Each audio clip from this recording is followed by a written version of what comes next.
네, 오늘은 하박국서 첫 번째 시간입니다. 이해할 수 없는 일들이라는 제목으로 하나님 말씀 나누도록 하겠습니다. 자, 하박국서는 이 저자의 이름 외에는 다른 정보를 담고 있지 않은 성경입니다.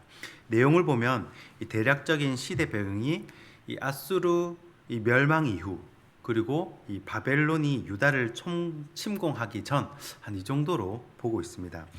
자, 하박국서는 다른 예언서하고는 조금 성격이 다르다는 것을 알 수가 있는데, 다른 소선지서의 이 예언서들은 하나님께서 선지자들을 통해서 이 백성에게 말씀하실 내용을 그렇게 기록을 한 것입니다.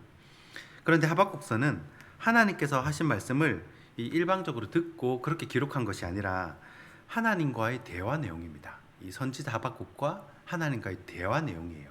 자기가 하나님과 기도한 내용을 적은 거라는 겁니다. 그러니까 그 시대의 백성들에게 하는 말씀이 아니라 이 하박국이 세상에 일어나는 이해할 수 없는 일들에 대해서 하나님께 탄식을 하며 질문하는 형식이라는 겁니다. 자, 그러면 하박국 선지자는 하나님께 어떤 질문을 했고 또 하나님은 어떻게 대답하셨는지 살펴보면서 오늘을 사는 우리에게도 삶의 비밀을 깨닫는 시간이 되길 소원합니다. 첫 번째 살펴볼 것은 하나님의 침묵입니다. 오늘 본문 4절 말씀입니다. 이러므로 율법이 해이하고 정의가 전혀 시행되지 못하오니 이는 악인이 의인을 에워쌌으므로 정의가 굳게 행하여 짐이니이다. 아멘. 자, 하박국의 질문은 바로 이것입니다.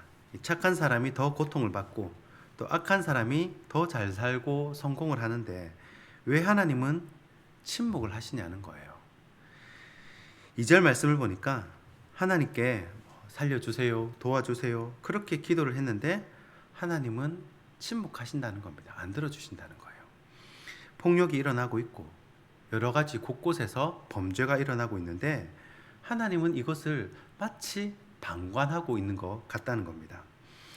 이 번개가 떨어지든지 나쁜 짓 하는 사람들한테 번개가 벼락이 떨어지든지 아니면 개가 나타나고 짖기라도 하든지 그래야 하는데 오히려 법을 지키고 이 착하게 사는 사람들은 당한다는 겁니다.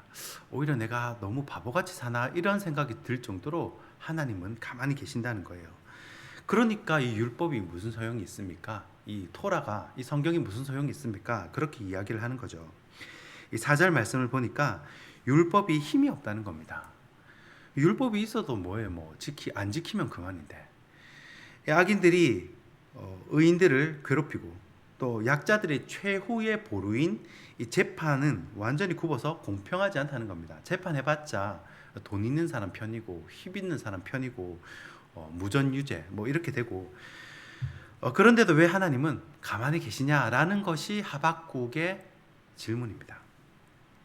자, 이런 일들은 지금도 일어나고 있죠. 뇌물을 받고 길을 굽게 하고 또 정치적으로 사람을 매장시키고 또 없는 말을 지어내고 거짓으로 돈을 벌고 사기치는 것이 비일비재입니다. 이 변호사의 눈에는 이 세상의 절반이 사기꾼이고 절반이 일반 사람이랍니다. 그만큼 나쁜 사람이 많다는 거예요. 별별 일이 다 일어납니다. 정말 이 중에 한 가지 일이라도 내가 당해본 사람이라면 이가 갈리고 치가 떨리고 밤에 잠을 자지 못할 겁니다. 너무 억울하고 괴롭고 참 인생이 왜 그런가, 하나님이 살아계신가, 이 하박국과 똑같은 의문을 가질 수밖에 없다는 것입니다. 여러분, 일제강점기 때 우리나라가 그렇게 수탈당하고 특별히 예수 믿는다는 이유로 기독교인들이 죽어나갈 때 그때 하나님은 왜 침묵하셨나는 거예요. 아니, 굳이 옛날 일까지 들추지 않더라도 지금 우리들을 봐도 그렇잖아요. 그렇게 새벽 제단을 쌓고 밤낮으로 기도하고 그렇게 교회 충성 봉사하고 헌신하는데 왜 우리 집은 평생 가난하고 힘들게 사냐는 겁니다. 안 믿는 친척 자식들은 다 잘만 풀리더만 왜 평생을 교회 잘 다니고 열심히 한 우리 집 자식은 안 풀리냐는 거예요. 이걸 어떻게 설명할 수 있냐는 겁니다. 이게 하박국이 질문하는 거예요, 하나님한테.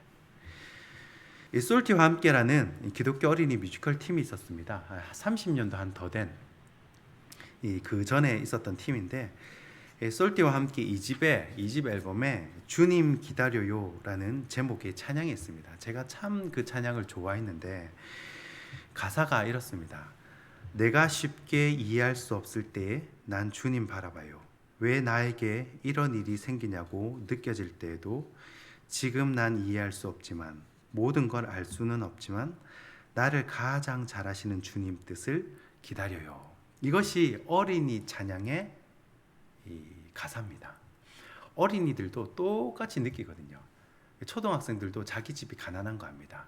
초등학생들도 힘들고 외로움을 느낍니다. 똑같이 물어보면 굉장히 외로움을 느끼고요, 우울함을 느끼고 자상 충동을 느낍니다. 그런데 이 가사의 내용은 알 수가 없다는 겁니다. 이런 일이 내한테 왜 일어나는지 알 수가 없다는 거예요. 내가 왜 이런 부모 밑에서 태어났는지, 내가 왜 이런 일을 당하고 왜 이렇게 살아야 하는지 지금은 알 수가 없다는 겁니다. 당연히 피조물인 인간이 창조주의 생각을 다 이해할 수는 없겠죠. 그래서 하박국의 주제인 의인은 믿음으로 살리라 하는 말씀이 소망이 되고 응답이 된다라는 것입니다. 이유를 알 수 없는 인생을 살아가지만 그래도 믿음으로 살겠다, 끝까지 주님을 붙들겠다 하는 것이 이 하박국이 주는 메시지가 아닐까, 그렇게 생각을 합니다. 두 번째 살펴볼 것은 이미 응답은 시작되고 있다라는 것입니다. 오늘 본문 6절 말씀입니다. 보라, 내가 사납고 성급한 백성 곧 땅이 넓은 곳으로 다니며 자기의 소유가 아닌 거처들을 점령하는 갈대아 사람을 일으켰나니. 아멘. 자, 하박국의 질문 중에 2절에 내가 그렇게 부르짖고 기도하는데 왜 응답을 안 해주십니까? 하는 질문이 있습니다. 왜 응답을 안 해주십니까? 그러면 기도해서 무슨 소용이 있습니까? 이 말이죠. 그때 오늘 본문 6절에 하나님의 대답이 무엇입니까? 이미 갈대아 사람을 일으켰다라는 겁니다. 이 아수르를 징계할, 그리고 이 남유다의 이 악한 사람들을 징계할 바벨론이라는 거대한 나라를 일으켰다는 겁니다. 자, 우리가 기도할 때 어떤 기도는 금방금방 응답되는 기도도 있지만 어떤 기도는 수십 년을 한 기도도 있습니다. 또 어떤 기도는 평생을 간구하며 응답을 바라는 그런 기도도 있습니다. 분명한 사실은 우리 입장에서는, 인간의 입장에서는 응답을 안 하시는 것 같고 또 응답을 더디하시는 것 같지만 하나님 편에서는, 하나님의 입장에서는 응답은 정확한 때에 정확한 타이밍에 이루어진다는 것입니다. 하나님은 인간과 다른 차원에서 하십니다. 인간이 3차원에서 활동을 한다면 하나님은 또 다른 이런 영적인 차원에서 활동을 하십니다. 하나님은 영이시기 때문입니다. 여러분, 천국에는 시간이란 개념이 있을까요? 없을까요? 만약에 시간이란 개념이 있다 해도 이 3차원에서 쓰는 시간 개념, 이 시계가 째깍째깍 돌아가는 이 시간의 개념과는 다르지 않을까, 그렇게 생각을 합니다. 차원이 다르니까요. 그래서 하나님의 시간을 카이로스라고 표현을 하고 또 인간의 시간을 크로노스라고 표현을 합니다. 이 크로노스는 인간의 역사, 물리적인 흐름, 우리가 시간이 1초 1초 흘러가는 그것을 말하고요. 카이로스는 기회와 또 하나님의 어떤 특정한 때를 말하는 겁니다. 자, 그리스 신화에도 카이로스라는 신이 등장을 합니다. 놓치면 다시 붙잡을 수 없는 기회의 시간을 말합니다. 자, 재밌는 것은 이 카이로스 신의 이 비주얼입니다. 이 외모가 굉장히 웃긴데 앞머리는 긴 장발입니다. 그런데 뒷머리는 없어요. 돼버립니다. 그리고 어깨와 발목에는 날개가 있습니다. 이유가 뭐냐면 이 앞머리가 무성해서 사람들이 이렇게 딱 만나면 사람들이 붙잡을 수 있도록 하기 위함입니다. 언제든지 내가 잡으면 잡을 수 있겠다. 그리고 뒷머리는 대머리이기 때문에 돌아서면, 시간이 지나면 못 잡는다는 거예요. 다시 붙잡지 못한다는 겁니다. 어깨와 뒷발꿈치에 날개가 달린 이유는 이 기회는 최대한 빨리 사라진다는 겁니다. 빨리 사라지기 위함이라는 거죠. 요는 사람의 시간과 하나님의 시간은 다르다라는 거예요. 타이밍이 다르다는 겁니다. 시편 90편 4절 말씀입니다. 주의 목전에는 천년이 지나간 어제 같으며 밤의 한순간 같을 뿐임이다. 이 구약에도 이 하나님의 시간과 이 우리의 시간이 다르다는 걸 알고 있었어요. 그러면 신약도 어떤가? 베드로후서 3장 8절에도 같은 말씀이 있습니다. 사랑하는 자들아, 주께는 하루가 천년 같고 천년이 하루 같다는 이 한 가지를 잊지 말라. 이 베드로 전후서 시기가 어떻습니까? 핍박받는 시기입니다. 기독교 핍박을 받을 때 이 사람들에게 이 얘기를 한 거예요. 고난을 받을 때는요, 하루가 진짜 천년 같습니다. 시간이 안 갑니다. 그런데 이 베드로가 이 핍박받는 사람들에게 하는 위로가 이 말이라는 거예요. 시간이 다르다. 하나님의 타이밍이 있다라는 것입니다. 자, 그렇기 때문에 우리 입장에서는 기다리는 것 같지만, 응답이 안 되는 것 같지만, 하나님의 입장에서는 우리가 한 기도 정확한 때에 정확한 타이밍에 응답하신다는 사실을 꼭 믿고 확신하시길 바랍니다. 마지막 세 번째 메시지는 악인을 들어 의인을 벌하신다라는 겁니다. 오늘 본문 11절 말씀입니다. 그들은 자기들의 힘을 자기들의 신으로 삼는 자들이라. 이에 바람같이 그 피모라 지나치게 행하여 범죄하리라. 아멘. 자, 하나님은 의외의 방법으로 응답을 하실 때가 많습니다. 오늘 본문처럼 자기들의 힘을 자신들의 신으로 삼는 자들을 하나님은 사용하신다는 거예요. 이해할 수 없죠. 아니, 하나님의 쓰시려면 좀 착한 사람, 우리가 납득할 만한 사람, 모든 면에서 경건하고 모든 면에서 본이 될 만한 사람을 들어 사용하셔야지 왜 악인을 들어 쓰냐는 겁니다. 우리가 악인을 응징하려면 의인에게 힘을 줘서 악인을 응징할 것 같지만 사실 그렇지는 않다는 거예요. 하나님의 방법은 의외성이 있다는 겁니다. 악인을 들어서 악인도 응징하지만 악인을 들어서 의인도 죄값을 받게 하고 정신 차리게 한다는 겁니다. 잠언 16장 4절의 말씀처럼 악인도 악한 날에 적당하게 하셨다라는 말씀처럼 하나님은 악인도 악의 도구로 이 때리는 지팡이로 사용을 하신다는 겁니다. 자, 오랑캐로 오랑캐를 물리친다는 이제이라는 말이 있는데 딱 여기에 해당하는 말이죠. 이 유다에서 불법을 행하고 우상 숭배하는 사람들도 참 악하죠. 정말 악합니다. 그런데 하박국 눈에는 누가 더 악하냐? 남유다도 악해요. 그 사람들도 악합니다. 그런데 갈대아 사람들이 훨씬 더 악하고, 갈대아는 바벨론 사람들이죠. 갈대아 사람들이 훨씬 더 악하고 못된 겁니다. 밥 먹고 하는 짓이 남 거 빼앗고 죽이고 더 악한 사람들이에요. 그런데 그런 사람들은 점점 더 힘이 더 강하게 하고 점점점 말이 많게 하고 재산이 많게 하고 상대적으로 좀 자기 눈에는 덜 악하다고 생각하는 남유다는 그 사람들 이용해서 벌하시는 겁니다. 괴롭힘 받게 하시는 거예요. 그러니까 이 하박국이 물어보는 겁니다. 왜 이렇게 하십니까? 왜 기도 응답을 안 하십니까?